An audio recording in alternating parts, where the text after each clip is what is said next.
सीताराम पदाम्बुजो मधुर यन्मानसं स्मृयते सीताराम गुणावली निष्दिव यज्जीव्या पीयते सीताराम विचित्ररूपमनिशं यश्चक्षुषोर्भूषणं सीताराम सुनाम धाम निरतं तं सद्गुरुं संभजे नीलाम्बुजश्यामलकोमलाङ्गं सीतासमारोपितवां भागं पाणौ महासायकचारुचापं नमामि रामं रघुवंशनाथं यत्र यत्र रघुनाथकीर्तनं तत्र तत्र कृतमस्तकाञ्जलिं बाष्पवारि परिपूर्णलोचनं मारुतिं नमत राक्षसान्तकं वाञ्छाकल्पतरुभ्यश्च कृपासिन्धुभ्यैव च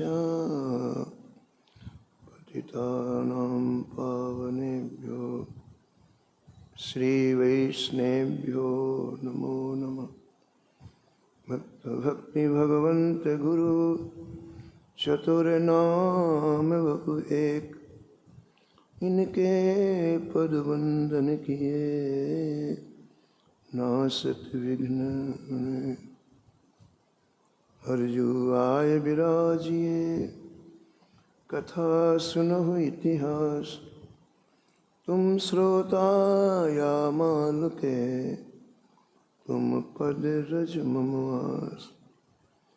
तुम पीछे जो और हैं श्रोता हैं रसखान, इनके सकल मनोरथ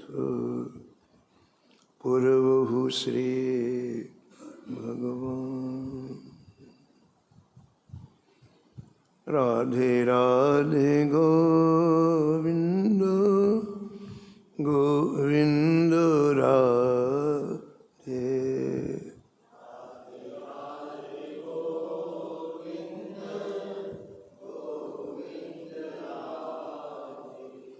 राधे राधे गोविंद गोविंद राधे।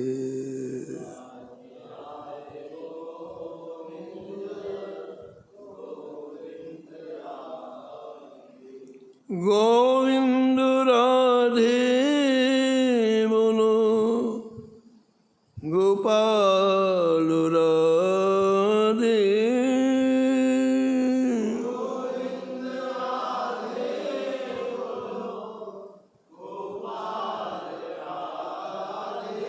गोविंद राधे बोलो, गोपाल राधे।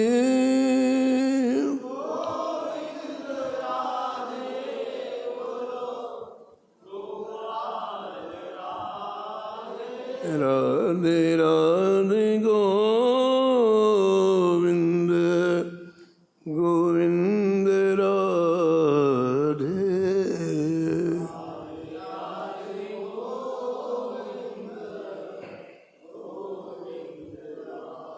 राधे राधे गोविंद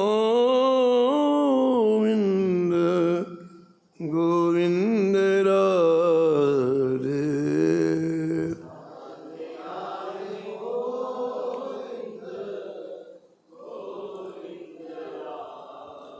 गोविंद राधे बोलो, गोपाल राधे।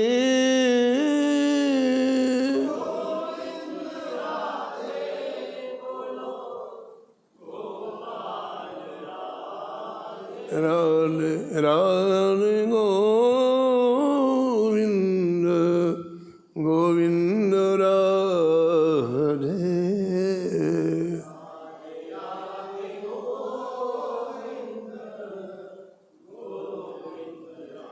राधे राधे गोविंद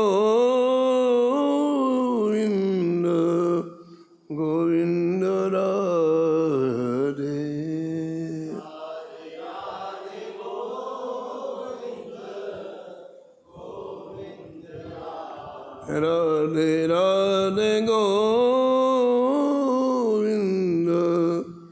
गोविंद राधे।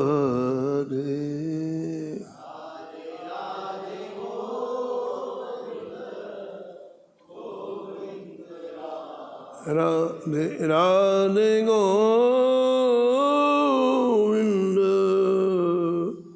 गोविंद राधे।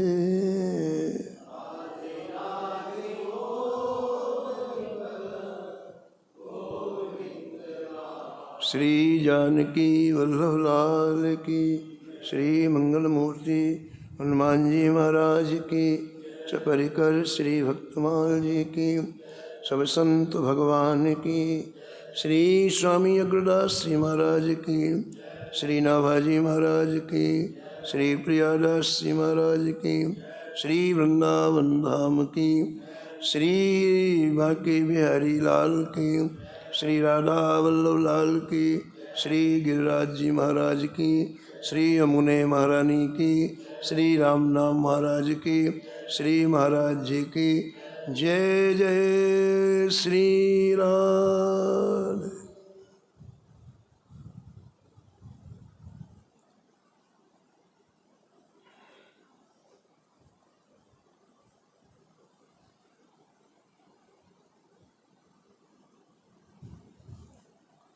श्रद्धाई फुलेर उपटनो श्रवण कथा,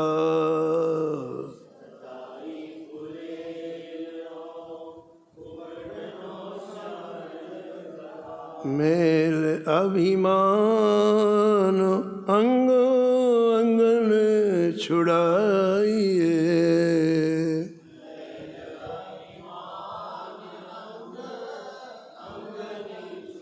मनन सुनीर अनवाय अंगुछाए दया,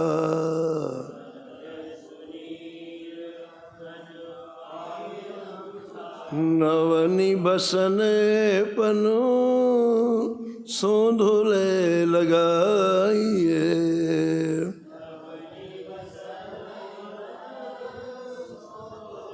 आभूषण नाम हरि साधु सेव कर्ण फूल, आभूषण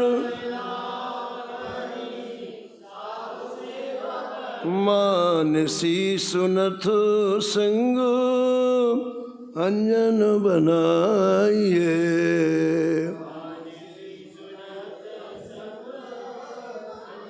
भक्ति महारानी को सिंगार चार बीरी चाय, भक्ति महारानी रहे जो निहारे, लगे लाल प्यारी गाइए,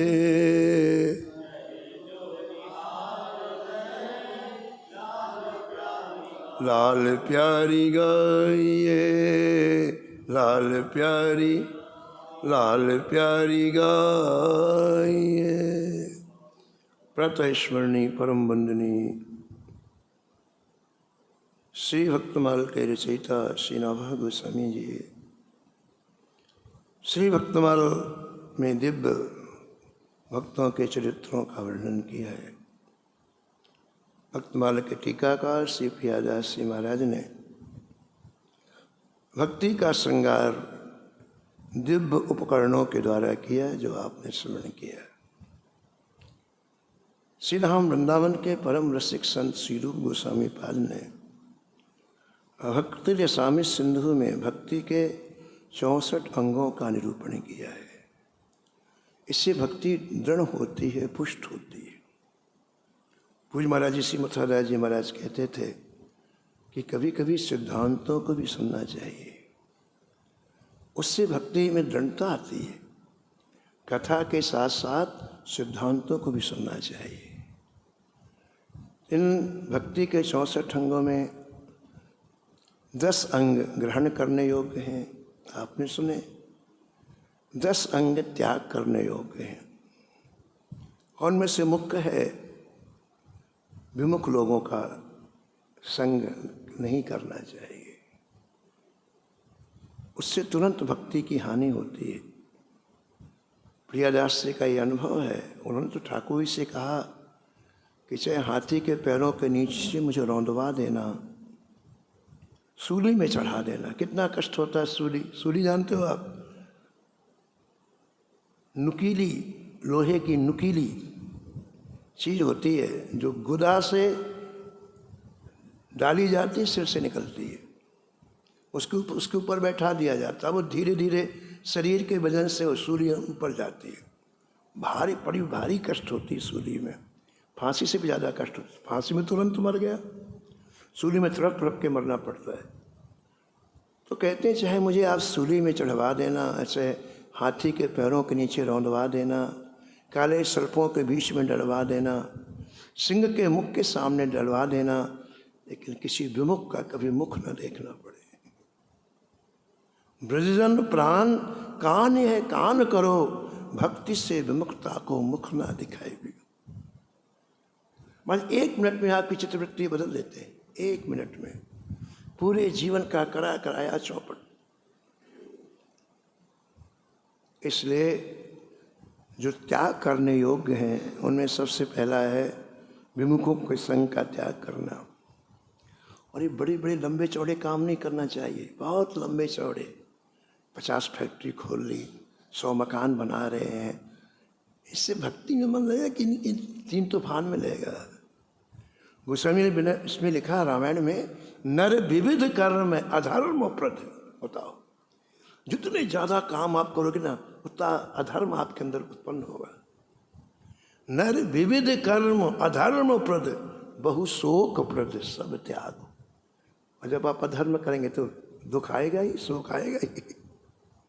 इसकी शुरुआत कहाँ से हुई? जो हम इतना बड़े बड़े कामों का फैलाव, ये भक्त के लिए नहीं। नर विविध कर्म अधर्म प्रद, बहु शोक प्रद सब त्याग हो, विश्वास करे कहदास तुलसी, राम पद अनुराग। ठाकुर के चरणों में विश्वास कर लो एक बार।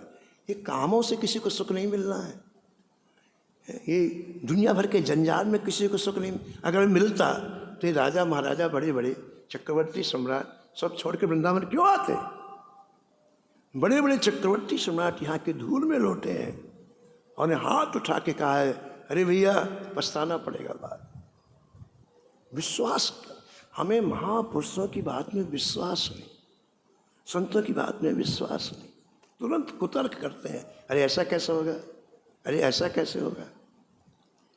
तो संत झूठ थोड़ी बोल रहे हैं भैया। विश्वास कर कहदास तुलसी, मेरी बात पर विश्वास करो। गोस्वामी जी कहते हैं, मैंने जो अनुभव किया वो कह रहा हूं। मैंने किताब पढ़ के कोई बात नहीं कही, मेरे हृदय के अनुभव मैं अभिव्यक्त कर रहा हूं कि राम पद अनुराग हो। अनुराग इनमें ना करो, इनमें। महाराज जी आगे आ जाए, महाराज क्या बैठा। विश्वास कर कहदास तुलसी, राम पद अनुराग हो। तो भैया बड़े बड़े कामों से बचना नहीं, बाद में शोक के वशीभूत होना पड़ेगा। और हो सके तो किसी संत की निंदा नहीं सुनना। न तो ठाकुर जी की निंदा सुनो, न कभी संत की निंदा सुनो। लिखा हुआ है कि जितना करने वाले को पाप होता है उतना ही सुनने वाले को होता है। अब बताओ इससे बड़ी बात क्या होगी? हरि गुरु निंदा सुने जो काना, होए पाप गोघात समाना। यानी गौ हत्या का पाप आपको लग गया तुरंत। आपने निंदा नहीं की, सुनी तो ना, तो गौ हत्या का पाप सुना लिखा इसमें, करने वाले की तो बात ही अलग है। सुने जो काना, होए पाप गोघात समाना। ये जिन्हें बचना चाहिए उसका वर्णन 10 बिंदुओं में किया है श्री रूप गोसाई पाद ने। और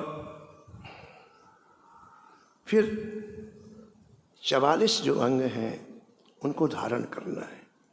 10 ग्रहण करने योग, 10 त्याग करने योग और 44 अंग धारण करने। देखो क्या है, जब तक आप इनके बारे में जानोगे नहीं, भगवान की सेवा का क्या महत्व है, भगवान के दर्शन का क्या महत्व है, भगवान की आरती के दर्शन का क्या महत्व है, भगवान की स्तुति का क्या महत्व है, भगवान के संकीर्तन का क्या महत्व है, भगवान के नाम जप का क्या महत्व है, हम भगवान को भोग लगाते हैं उसका क्या महत्व है, हम भगवान का चरणामृत लेते हैं उसका क्या महत्व है, हम भगवान का भोग पाते हैं उसका क्या महत्व है, तब तक आपकी रुचि नहीं होगी।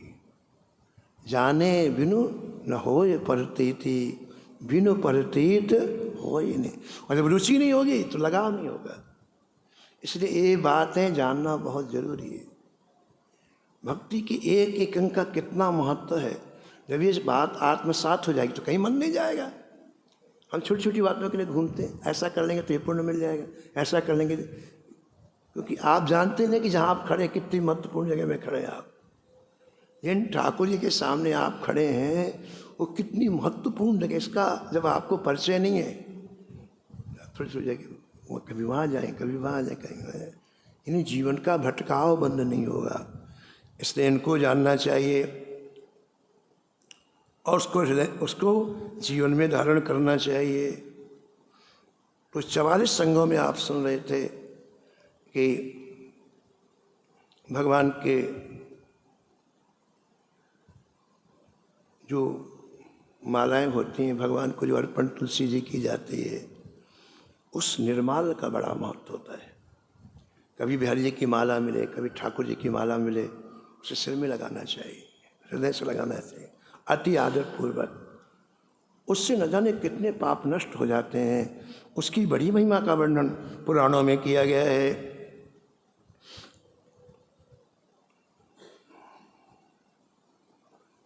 वैष्णव के जो चिन्ह हम लोग तिलक लगाते हैं, कंठी पहनते हैं, इनका बड़ा महत्व, इनको धारण करना चाहिए। वैष्णव के चिन्हों को धारण करना चाहिए। और इसमें लिखा है कि नित्य प्रति भगवान को दंडवत प्रणाम करना चाहिए। इसकी बड़ी महिमा लिखी है, दंडवत प्रणाम की बड़ी महिमा लिखी है। भगवान का दर्शन करके, भगवान का श्रृंगार देख के मन प्रसन्न हो जाए तो लिखा है कि भगवान के सामने नृत्य करना चाहिए। केवल नृत्य से ठाकुर जी मिल गए। केवल स्वामी हरिदास जी जब गायन करते थे तो प्रिया प्रीतम श्री बिहारी जी और श्री बिहारणी जी नृत्य करते थे। उनके गायन में इतना लालित्य तो होता था कि वो फिर मूर्ति रूप में नहीं रह पाते थे। जितनी देर वो गायन करते, प्रिया प्रीतम नृत्य करते महाराज। और श्री कृष्णदास अधिकारी जी के चरित्र में आपने सुना कि वो श्री नाथ जी का सामान लेने के लिए दिल्ली गए। एक नर्तकी नृत्य कर रही थी चौराहे में, केवल उसको देखा। अब एक भक्त की दृष्टि, एक संसारी की दृष्टि में कितना अंतर होता है। भक्त हर चीज में अपने भगवान को सुख देने की बात सोचता है।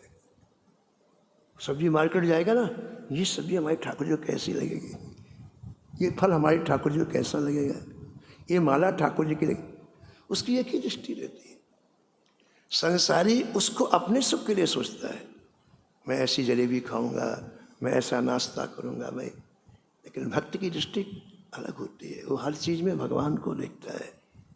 आज श्री ठाकुर जी इसको कितना अच्छा लगे। तो जब उन्होंने नृत्य को देखा श्री कृष्णदास अधिकारी जी ने, अरे इतना सुंदर नृत्य हमारे ठाकुर जी के सामने जब ये करेगी तो ठाकुर जी कितने खुश हो जाएंगे। दुनिया खड़ी है, दुनिया तो उस दृश्य को देख करके उसके विचार दूसरे, लेकिन एक भक्त जब उसी चीज़ को देखता है तो उसका कितना पवित्र संकल्प होता है। हमारे श्रीनाथ जी के सामने जब ये नृत्य करेगी, गायन करेगी, तो ठाकुर जी को बड़ा सुख मिलेगा। और देखो आप कितना निर्भीक होता है भक्त। हजारों लोगों के सामने उन जेब से 100 रुपये का नोट निकाला। ये 500 वर्ष पहले की बात है, उस समय 100 रुपये का बड़ा महत्व था, ऐसा निकाला। और वो तो जो चौराहे में नृत्य करेगा पैसे के लिए करेगा। तो 100 का नोट देख कर तुरंत आई पास में, उसको लगा कि 5 रुपये लोग देते हैं, 10 रुपये, 100 रुपये, इसका मतलब कोई बहुत बड़ा रिजवार है या बहुत संपन्न व्यक्ति है।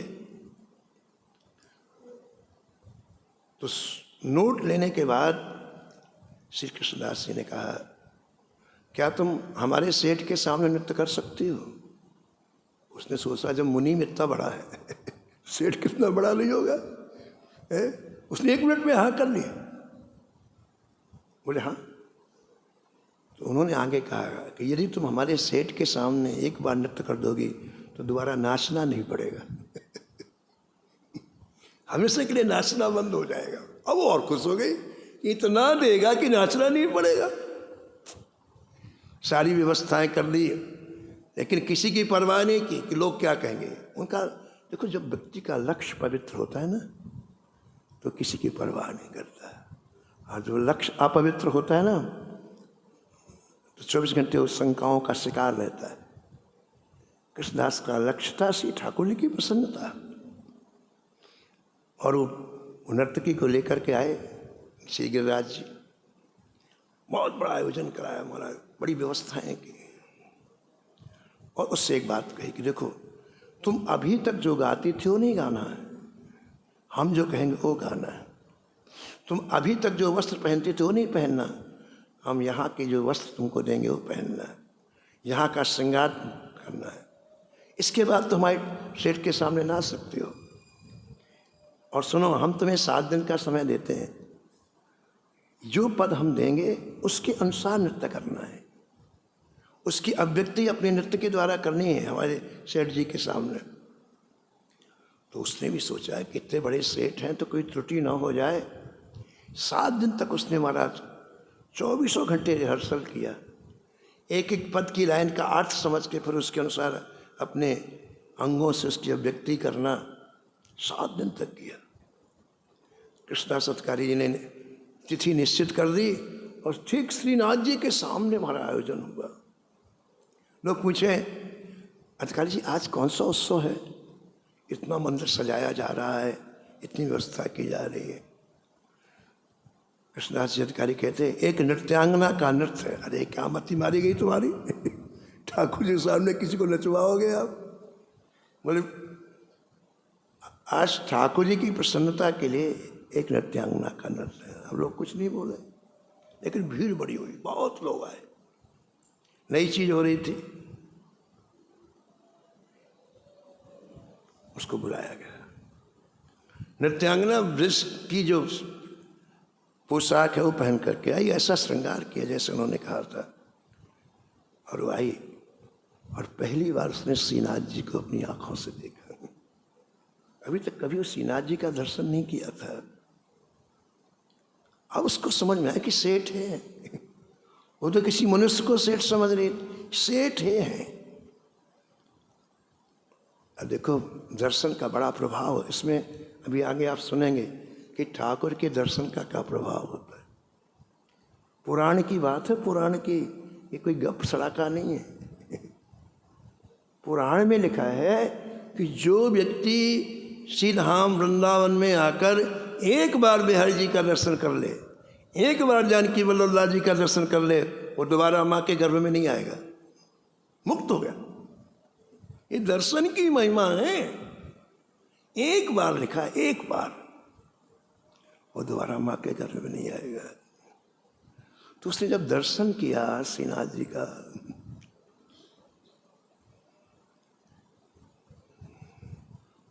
तो पूर्व जन्म की स्मृति जाग गई। पूज्य महाराज जी कहते थे, सिमुत्था दास जी महाराज, हर व्यक्ति हमेशा बुरा नहीं होता है, कुसंग उससे बुरा कर देता है। और हर व्यक्ति हमेशा अच्छा नहीं होता है, सत्संग उसे अच्छा बना देता है। और जो आज सती है वो कल वेश्या हो सकती है, और जो वेश्या है कल सती हो सकती है। अच्छा संग मिल जाए, अच्छे लोग मिल जाए, उसका जीवन। कितने भक्तमाल में ऐसी कथा है। तो कोई हमेशा से थोड़ी कोई व्यक्ति शुरू से ऐसा था, ऐसा नहीं। जीवन में कुछ समय के लिए कुछ संग मिल गया, उसके जीवन की धारा बदल गई। तो देखो, वो पूर्व जन्म की यदि कोई विशेष पुण्यात्मा नहीं होती तो कृष्णदास जी की दृष्टि क्यों पड़ती? विचार करो आप। अरे दिल्ली वो गए थे ठाकुर जी का समय, उनकी दृष्टि पड़ने के बाद उसे लाते क्यों? यानी पूर्व जन्म के उसके कोई सुकृत थे, कोई पूर्ण थे कि उस भव सागर से बाहर निकाल करके ठाकुर जी के सामने खड़ा कर दिया। तो श्रीनाथ जी को जब उसने देखा उसके पूजन के संस्कार जागृत हो। अब मन से उसकी बात होने लग गई। प्रेमी जब ठाकुर जी के सामने खड़ा होता है ना तो मन से बात करता है, मन से उसकी बात होने लग गई। उसने क्या कहा, जय जय मैंने पहले सुना था कि आप बहुत सुंदर हैं, लेकिन मैंने कभी देखा नहीं कि आप कितने सुंदर हैं। जय जय आज आपने मुझे कृपा किया तभी तो मैं आपके पास आई। मेरी क्या सामर्थ्य आपके सामने आने की, लेकिन आपने कृपा की तो मैं आपके सामने आई। और आपकी प्रेरणा से मुझे नृत्य करना है आपके सामने, और आपकी प्रसन्नता के लिए करना है। तो जय जय मेरी गुजारिश है, मेरी विनती है कि जितनी मेरे में सामर्थ्य होगी मैं पूरी ताकत लगा के नृत्य करूंगी। आपकी प्रियता के लिए, आपकी प्रसन्नता के लिए पूरी ताकत लगा के मैं नृत्य करूंगी। लेकिन उसके बदले में मेरी एक प्रार्थना है कि यदि आप प्रसन्न हो तो जिस रूप माधुरी का वर्णन बड़े बड़े दर्शक यहाँ करते हैं उसकी एक झलक मेरे को दिखा देना। जो सड़क में पैसा मांगने वाली नृत्यांगना थी, ठाकुर जी का दर्शन करते उसका अंतःकरण बदल गया। कौन मांगता है भगवान का दर्शन, कौन मांगता है भजन की भीख? जिसके ऊपर ठाकुर जी की कृपा होती है सारी दुनिया संसार मांगती है, भगवान को कोई नहीं मांगता। वो तो जब कृपा होती है ठाकुर जी की, महाराज अतिशय कृपा होती है, तब वो समझ जाता है कि ठाकुर के सिवा और कुछ मांगना अपने पैर में कुल्हाड़ी मारना। ठाकुर जी तो कल्पवृक्ष, जो मांगो वो दे देंगे। आप देखो मात्र श्रीनाथ जी के दर्शन करने से उसके अंदर कितनी पवित्र भावना उत्पन्न हुई कि जय जय एक बार मुझे उस रूप माधुरी का दर्शन करा देना, एक क्षण के लिए, बस मुझे और कुछ नहीं चाहिए। ऐसा कह करके उस नृत्यांगना ने नृत्य प्रारंभ किया। उद्देश्य से सारी चीजें बदल जाती। कीर्तन वही है, वो कीर्तन हम पैसों के लिए करते हैं ना, कुछ भी स्वाद नहीं रहता उसमें, कुछ भी। बस व्यक्ति प्रभावित हो, व्यक्ति हमें भेंट दे, व्यक्ति कुछ नहीं मिलने वाला। और वही कीर्तन जब आप ठाकुर जी की तरफ मुख करके करते हैं, वही कीर्तन जब दर्द पूर्वक करते हैं, कीर्तन का तात्पर्य पता है क्या है? दुखते हुए हृदय से ठाकुर जी को पुकारना, उसे कीर्तन करते हैं। हे नाथ इतना समय चला गया, हमारा मन आपके प्रति अभी तक समर्पित नहीं हुआ, संसार के प्रति जैसा लगाव है आज तक आपके प्रति नहीं हुआ। ये जो दर्द है, ये जो पीड़ा है, इस पीड़ा के साथ जब व्यक्ति नाम लेता है,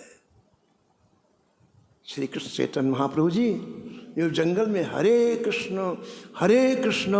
कृष्ण कृष्ण हरे हरे, हरे राम राम राम हरे हरे, जब तीस पूर्वक दृढ़ पूर्वक पुकारते, जितने पक्षी जंगल में रहते उनके पीछे पीछे चलने लगे। उस नाम को सुन करके उन पक्षियों का हृदय परिवर्तन हो जाता है और पीछे पीछे चलने लगे। जंगल के जो हिंसक पशु थे, सिंह पीछे पीछे चलने लग जाता, भालू पीछे पीछे चलने लग जाते। यानी एक बड़ा भारी समूह, उन जानवर, उनकी वृत्ति बदल जाती महाराज जी।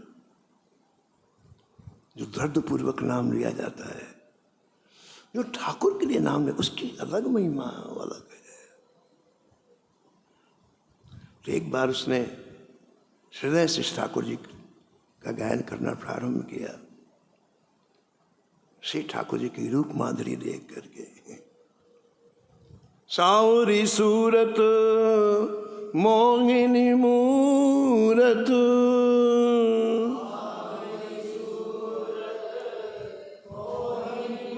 नैना बने विशाल,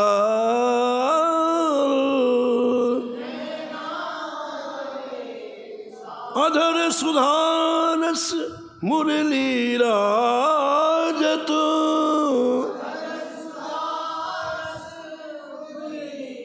अधर सुधारस मुरली राजत,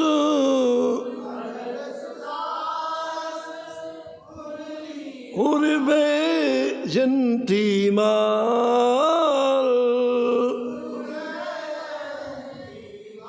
बसो मेरे नैनन में नंदलाल, बसो मेरे।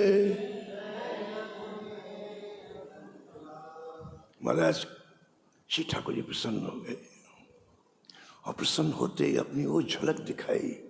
नील सरोरहु नीलमणि, नील नीलधर श्याम, लाजई तन शोभा निरख, कोटि कोटि सतकाम। श्री ठाकुर जी का दर्शन करते उसके पैर रुक गए, उसका गायन रुक गया, उसके हाथ जहां थे वैसे रुक गए और टकटकी लगा के ठाकुर जी को देखने लग गए। सादर चितवही रूप अनुपा। श्री ठाकुर जी लौकिक नहीं है जैसे हमारा रूप लौकिक है। लौकिक रूप में कभी मन को संतुष्टि नहीं होती है। आज इसको देखेगा, कल दूसरे को देखेगा, परसों तीसरे को देखेगा, फिर चौथे को देखेगा। निरंतर व्यक्ति भ्रमित होता रहता है। लौकिक रूप में किसी को संतुष्टि होने वाली नहीं है। जब भी मन की संतुष्टि होगी वो अलौकिक रूप में होगी। श्री ठाकुर जी की जो रूप माधुर्य अलौकिक है, वो प्रकृति जन्य नहीं है। हम सबके शरीर प्रकृति जन्य है। इस प्रकृति से ही पुरुष बन गए, इस प्रकृति से ही स्त्री बन गए। पशु पक्षी हाथी घोड़े सब इस प्रकृति से बने हुए, अलग अलग रूप से अलग अलग नाम हो गए। क्षिति जल पावक गगन समीरा, पंच रचित यह अधम शरीरा। सब इसी से बने हुए। आकाश वायु मिट्टी जल चाहे पशु, हम सबके शरीर एक शरीर के। रूप अलग हो गया, वो स्त्री हो गए, ये मनुष्य हो गया, वो गधा हो गया, वो हाथी हो गया है, लेकिन सब प्रकृति से बने हुए। लेकिन श्री ठाकुर जी चिदानंद में देंग तुम्हारी,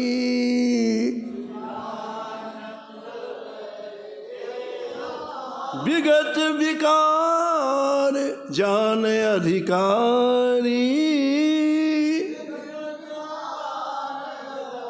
श्री ठाकुर जी सच्चिदानंद में है, लेकिन अधिकारी सब नहीं जानते। अधिकारी कौन है बताओ? श्री ठाकुर जी की रूप माधुरी को जानने कौन अधिकारी है? जो भजन करता है। बिना भजन के ये दो अक्षर पढ़ने से अधिकारी नहीं होता कोई। दो श्लोक याद करने से कोई अधिकारी नहीं होता है। कुछ स्वामी खंडन जी कहते हैं कि सड़क में गिरे हुए पैसे से कोई धनवान बनता है क्या? कि हमको 50 रुपये में लगे तो बहुत बड़े आदमी बन गए, धनवान हो गए। सड़क के पैसे इकट्ठे करने से कोई धनवान नहीं होता है। ऐसे यहाँ से दो चीज़ ले ली, वहाँ से दो चीज़, उससे कुछ अधिकारी नहीं होता है। जिन्होंने नाम का साक्षात्कार किया है, जिन्होंने मंत्र का साक्षात्कार, वो अधिकारी है देने के मंत्र और नाम। सब कुछ थोड़ी है। चिदानंद में देंगे तुम्हारी, चिदानंद में विगत विकार जान अधिकारी।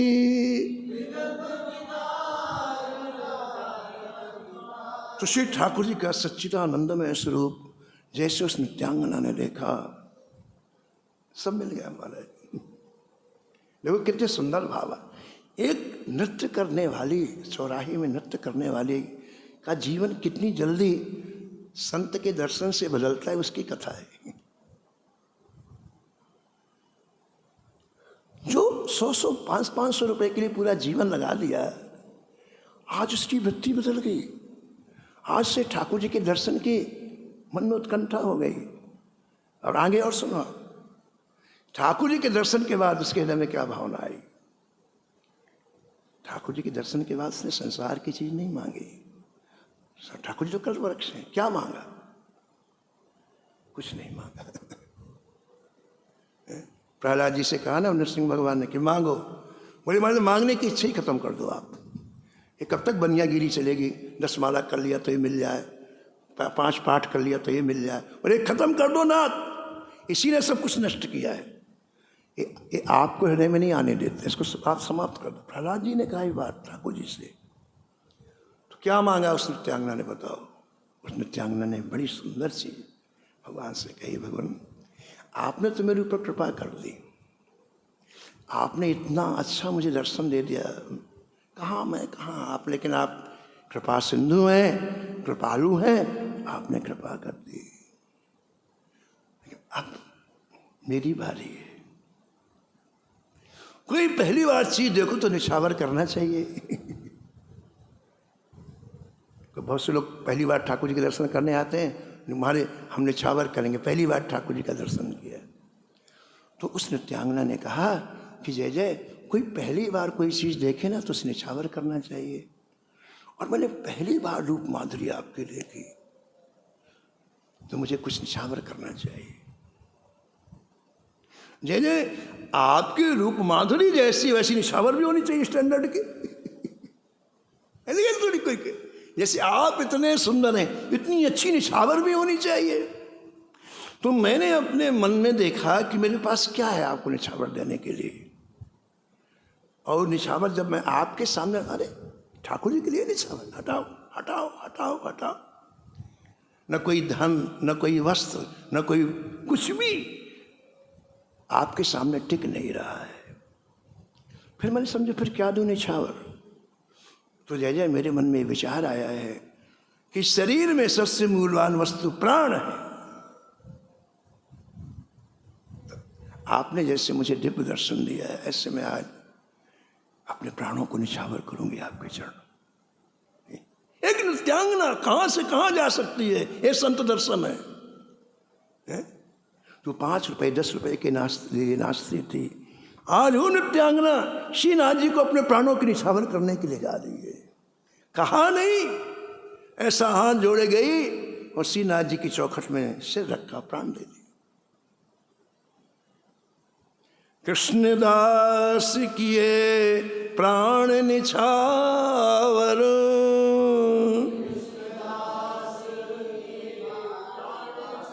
कृष्णदास किए प्राण निछावर,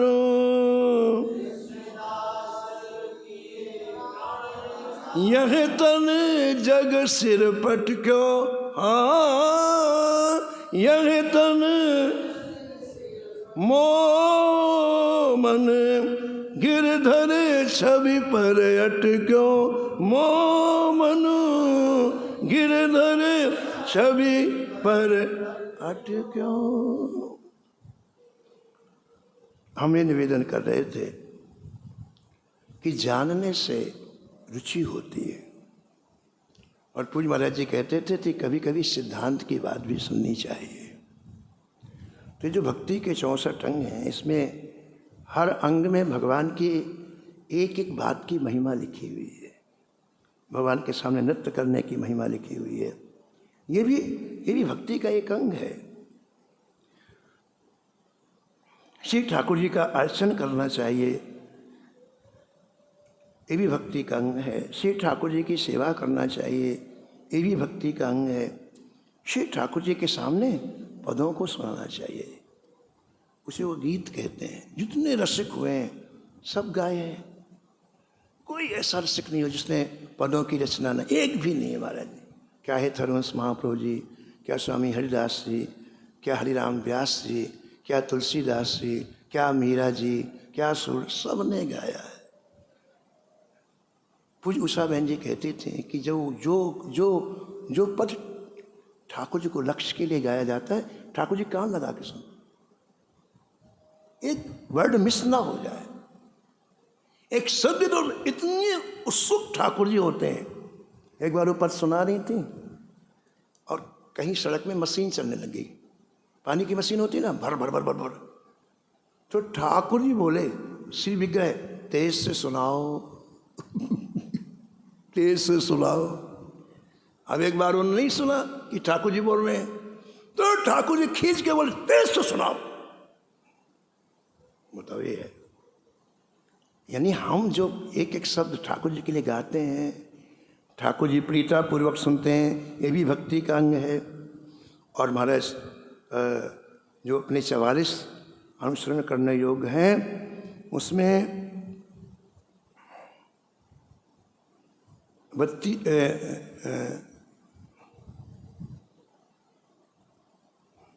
12वां है श्री ठाकुर जी के सामने संकीर्तन करना चाहिए, और 13वां है श्री ठाकुर जी के सामने गुरु प्रदत्त मंत्र का जाप भी करना चाहिए। और हमने आपको सुनाया था कल कि विज्ञप्ति ठाकुर जी के सामने, विज्ञप्ति का मतलब होता है कि प्रार्थना, ठाकुर जी के सामने प्रार्थना भी करनी चाहिए। प्रार्थना का बड़ा महत्व है, जो बड़े बड़े स्तोत्रों से काम नहीं होता वो प्रार्थना से हो जाता है। और श्री ठाकुर जी के सामने स्तव पाठ करना चाहिए, महापुरुषों के द्वारा बहुत से स्तोत्रों की रचना की गई है, उसका पाठ करना चाहिए। ये 15वां है। और एक अंग भक्ति का और है, श्री ठाकुर जी का भोग ग्रहण करना चाहिए। जो नैवेद्य अर्पित करते हैं इसको पाना, ये भी भक्ति का अंग है। बताओ, भगवान का भोग पाना वे भक्ति का अंग है, ऐसा श्री रूप गोस्वामी पाद जी कहते हैं। और भगवान को धूप अर्पण करना चाहिए, भगवान को माला अर्पण करना चाहिए। अब इसमें एक बात और लिखी, 19वें अंग में लिखा है, अनुसरण करने योग्य अंग में, कि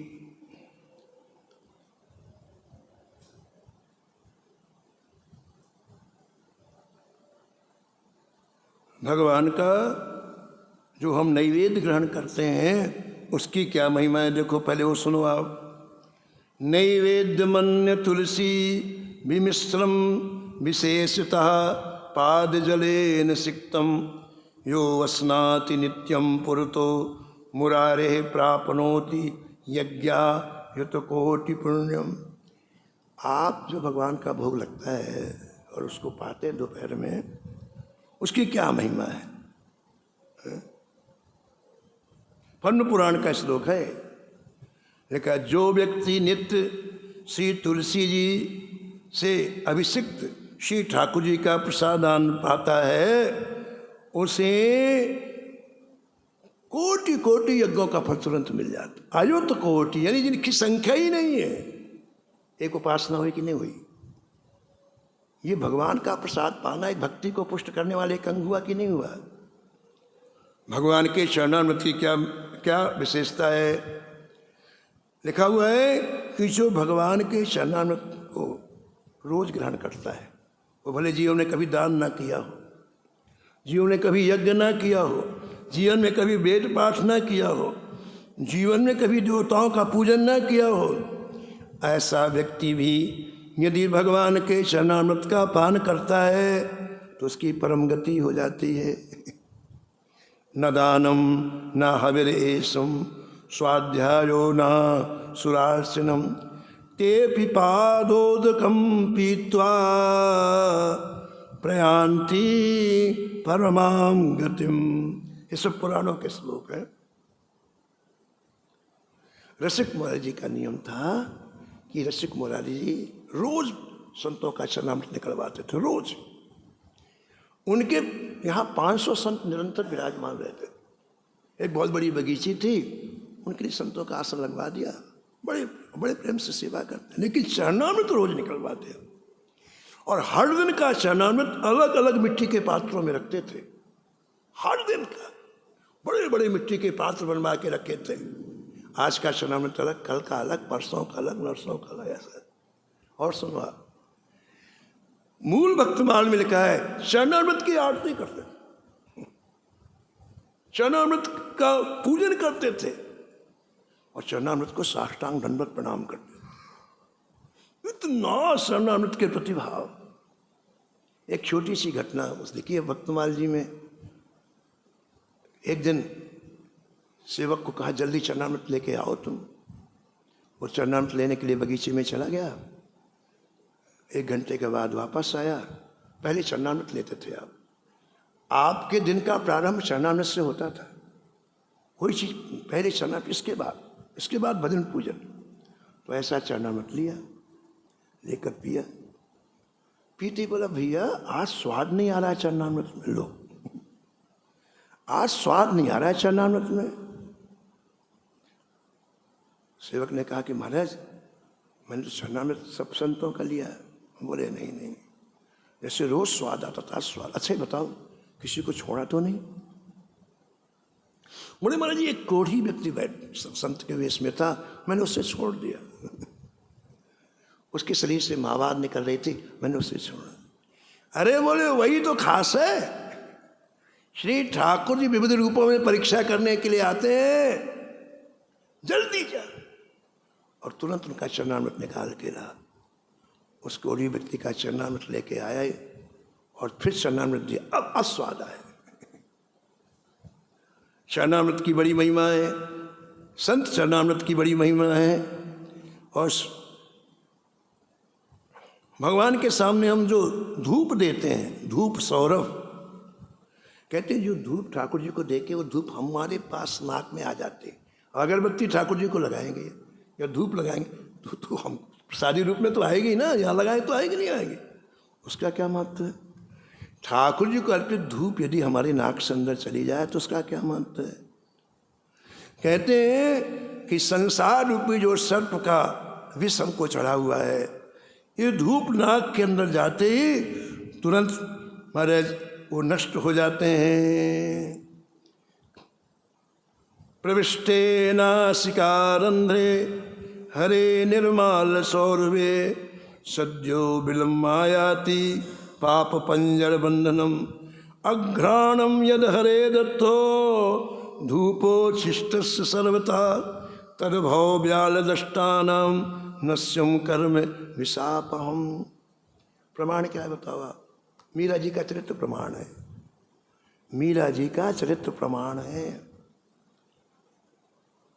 मीरा जी का बड़ा विरोध हुआ विवाह के बाद, बहुत विरोध। इतना विरोध किसी ने सहन नहीं किया जितना मीरा ने किया। और यहाँ तक मीरा को मारने के लिए उनका जो पुराना राजमहल था जिसमें भूत रहते थे, प्रेत रहते थे, उसमें बंद कर दिया गया। मीरा नहीं जानती थी। मीरा को कहा गया एकांत स्थल है भजन करने के लिए, वो चली गई। और बात पीछे से ताला लगा के सब चले गए कि आज रात में मर जाए। मीरा को छोड़ने के लिए 500 लोग आए और भागे, प्रेत कहीं हमको न पकड़ ले, चले गए। मीरा जी को तो अपने गिरधर गोपाल की सेवा करनी है पहले सब। अब वो आज 50 वर्ष के बाद कमरा खुला महल का, कोई उस गली में नहीं जाता था प्रेत के डर के मारे। तो मीरा ने सबसे पहले कमरा साफ किया। बाकी सब व्यवस्थाएं थी, नहाने की, महल ही था, लेकिन प्रेत रहते, प्रेतों ने निवास बना लिया। प्रेत कौन थे वहाँ? कौन थे प्रेत बताओ? वो सभी राजा महाराजा प्रेत थे। जितने राजा महाराजा थे किसी ने भजन नहीं किया तो मर के प्रेत बने। कहाँ रहेंगे? अपने घर में तो रहेंगे, बाहर थोड़ी जाएंगे। उसी महल में रहने लग गए और 2-4 नहीं, हजारों की संख्या में थे। तो जब मीरा जी गई और मीरा जी ने सबसे पहले तो सफाई की उसकी। जैसे अब यहाँ ठाकुर जी को विराजमान करना है, जाले साफ करना पड़ेगा, बुहारी लगानी पड़ेगी, पोछा लगाना पड़ेगा। तो मैं जी ने पहले ये किया। इसके बाद स्वयं स्नान करने के बाद फिर गिरधर गोपाल को पधराया। गिरधर गोपाल को पहले स्नान कराया। स्नान करने के बाद सुंदर इत्र लगाया गिरधर गोपाल को। फिर ठाकुर जी की पोशाक पहनाई, फिर ठाकुर जी को अलंकार धारण कराया, फिर ठाकुर जी को मुकुट धारण कराया और इसके बाद फिर ठाकुर जी को धूप निवेदन किया। धूप का स्वभाव होता है धूप ऊपर जाती, ठीक है ना? कभी आप देखेंगे जब आप धूप ऊपर छत की तरफ जाएंगे। और प्रेत वायु रूप होते हैं, वो भी छत में रहते हैं।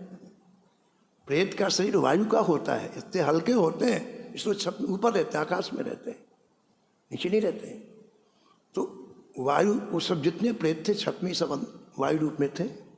और जब धूप ऊपर गई, ठाकुर जी को अर्पित की हुई धूप ऊपर गई, उस धूप का स्पर्श होते ही प्रेत योनि मुक्त से मुक्त हो गए।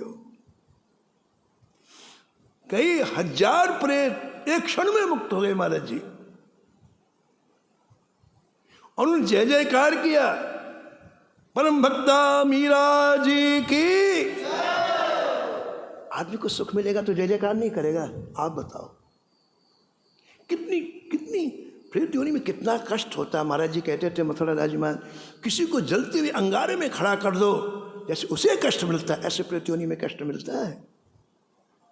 अभी तो बहुत क्या बात है, सावन की हरियाली है, अरे कौन भजन करता है महाराज, क्या रखा है भजन में, उस समय पता चलेगा। जब प्रेत बनना पड़ेगा ना, तब नानी याद आएगी। अभी तो क्या हमारी इच्छा है। जय जयकार किया मीरा, प्रेत योनि से मुक्त हो गए। मीरा जी की परिक्रमा की उन प्रेतों ने मीरा जी की, और कहा हमारे कुल में आप एकमात्र ऐसी महादेवी आई हैं, इस नरकों से हमारा उद्धार कर दिया। हम आपके चरण रस को माथे में लगा के ये विमान खड़े, हम दिव्य लोकों को जा रहे हैं। केवल धूप का स्पर्श हो गया बाबा, एक एक चीज का महत्व तो सुनो। आप कहाँ घूम रहे हो, यही सब कुछ है, लेकिन जानते नहीं ना भाई साहब। इस परिसर में सब कुछ है, जानते नहीं है। विकलांगे सरीके कहीं आ गए, कहीं वहां गए, कहीं वहां गए। ये कह रहे हैं कि पहले जानो, जानोगे तो रुचि होगी। तो एक एक अंग का वर्णन किया गया है, और भी कथा है, वो आप आगे सुन। जय जय श्याम जय जय श्याम, जय जय श्री वृंदावन धाम।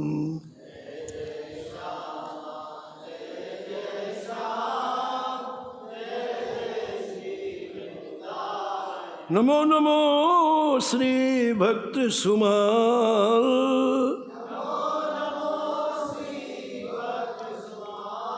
जाके सुनत महात्म नासत, उर्जल कत राधा नंदलाल।